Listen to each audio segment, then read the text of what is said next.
उत्तराखंड में विधानसभा चुनाव से पहले सांप्रदायिकता का मुद्दा हावी हो गया है। भारतीय जनता पार्टी की सरकार ने इसको एक नए तरीके से सामने रखा है, जबकि कांग्रेस इस पर संविधान का हवाला दे रही है और सवाल उठा रही है। दरअसल सरकार की ओर से राज्य के कई क्षेत्रों में लैंड जिहाद की आशंका जताई है, यानी कि एक संप्रदाय विशेष के लोग जमीन खरीद रहे हैं, जिसकी वजह से भी पहाड़ों में पलायन बढ़ रहा है। इस तरीके की आशंका जताई जा रही है, इसीलिए सरकार ने इसकी जांच के आदेश भी दिए हैं। देखिए, वो बहुत समय से इस बात की चर्चा चल रही है कि तमाम इस प्रकार के लोग उत्तराखंड के अंदर आकर बस गए हैं, तो निश्चित रूप से उनकी जांच होनी चाहिए। और जांच जो है, चूँकि किसी को टारगेट करके नहीं हो रही है, एक पूरे उसको समसामयिक विचारोपरांत उस पर कार्रवाई हो रही है। सर, वाकई में चिंता का विषय बन चुका है अभी स्टेट में। पलायन और ये दोनों विषय जो है बहुत चिंता के विषय हैं।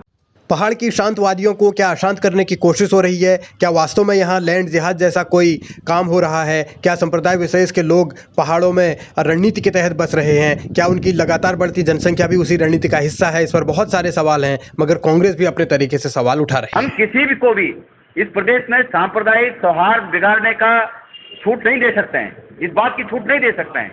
लेकिन ये भी साथ साथ है कि धार्मिक और जातिगत आधार पर इस प्रदेश में अगर भेदभाव होगा तो संविधान के नियमों का उल्लंघन है, संविधान की भावना का उल्लंघन है।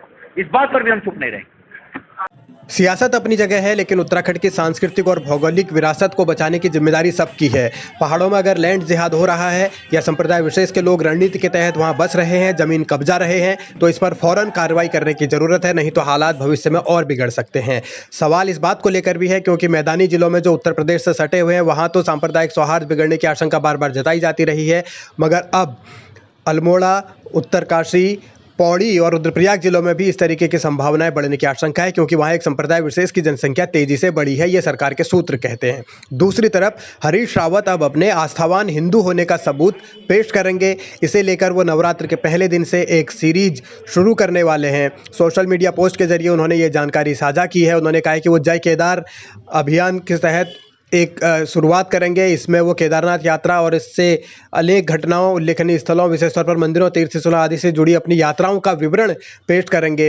हरीश रावत को लगता है कि भाजपा के कुछ लोग उन्हें गैर आस्थावान हिंदू दर्शाने की कोशिश कर रहे हैं, इसलिए उनका जवाब देने के लिए वो अब नई सीरीज शुरू करेंगे। हरीश रावत का ये कहना है कि वैसे उन्होंने धर्म और आस्था को कभी राजनीति का विषय नहीं बनाया, लेकिन भाजपा के दुष्प्रचार का जवाब देने के लिए ये अब जरूरी हो गया है। सवाल हरीश रावत के आस्थावान होने या न होने का नहीं, सवाल ज़्यादा गंभीर है कि क्या उत्तराखंड में वास्तव में लैंड जिहाद हो रहा है? क्या वास्तव में संप्रदाय विशेष के लोग रणनीति के तहत उत्तराखंड में माहौल बिगाड़ने की कोशिश कर रहे हैं? अगर ऐसा हो रहा है तो फिर सरकार और विपक्ष सबको साथ मिलना चाहिए, जनता को साथ आना चाहिए और इस पर एक मुहिम चलाकर कड़ी कार्रवाई करनी चाहिए।